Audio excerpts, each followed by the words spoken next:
Every day, it seems like there's another protest, from racial justice to women's rights, climate change.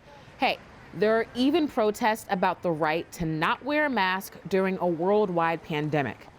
And even though it may feel like these recent protests came out of nowhere, they happen pretty regularly on college and university campuses.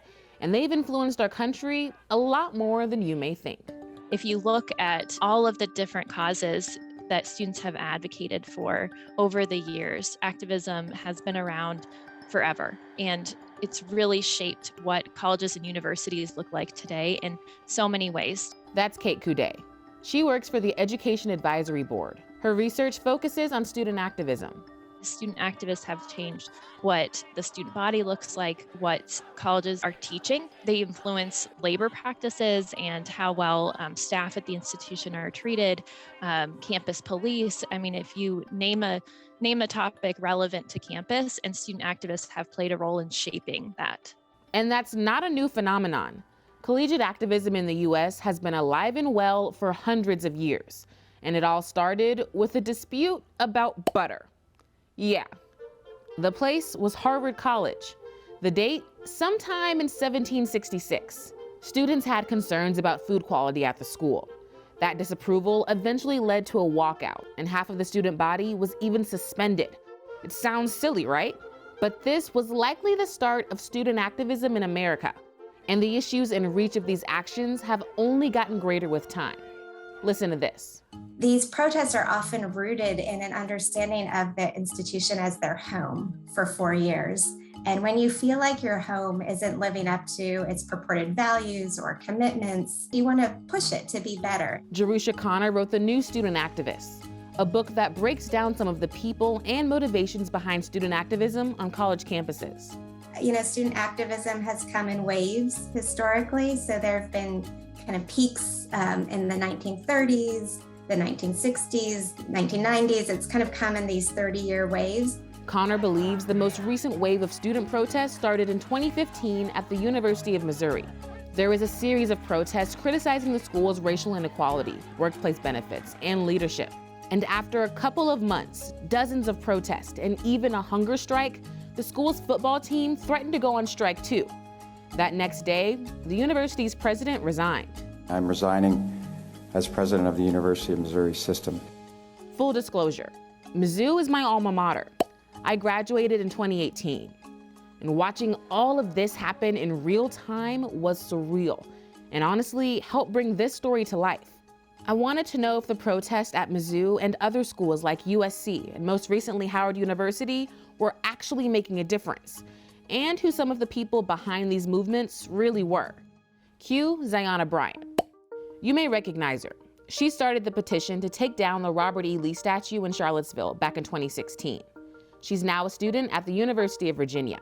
So I think my high school activism shifted from just wanting to have a seat at the table to curating my own spaces where I could lead the conversation. As I started college, I was taking classes that were putting words to the things that I was already experiencing and feeling in Charlottesville. And so as I was able to find the language for those things, I was able to, write articles, do op-eds, and find kind of like a community within academia. You know, the image that you get in your mind if you think about student activism is a picture of a bunch of students holding signs, yelling into a megaphone on campus, and they probably look angry or frustrated. And that is certainly one vehicle and one method by which students will advocate for change, but it certainly is not the only one. We're on the virtual streets, you could call them, the social media. That's what this world is now. It's social media. You can get to it. You don't have to be in that city, in that state, in that geographical location to partake. All you need to do is have a phone, have access to internet, and you can be a part of it. For the past year and a half, Washington State University student athlete activist Dallas Hobbs has been fighting for the rights of college athletes when it comes to COVID-19 safety, racial injustice, and financial freedom. It was exciting to see that many college athletes come together and really push for change for things. So we started putting out things on social media, releasing statements, releasing demands, you could call them. It starts with one person and it has this trickle effect. I call it like exponential growth. Say you hit one person that one person is going to turn to 2, that 2 is going to turn to 4. And it just keeps growing because you share this connection that you didn't realize you had with this person. And it just continues to grow. And I think that's why all of it works. And it inconveniences people. And protest is all about inconveniencing people. And when people are inconvenienced, they typically listen more, right? They have to pause and they have to think about how their convenience can be linked to a form of oppression or injustice. And they have to make the decision of whether they're going to change or whether they're going to continue with the way that they've been going. And so I think the summer of 2020 really showed that protest does work. But does it really? Actually, in a lot of cases, it does. Students have helped shape school curriculum, sexual assault policies, prison reform. The list goes on. And when the people behind those changes continue to grow, their form of activism typically does too. The environment created by a college or university is very conducive to student advocacy and any kind of advocacy work.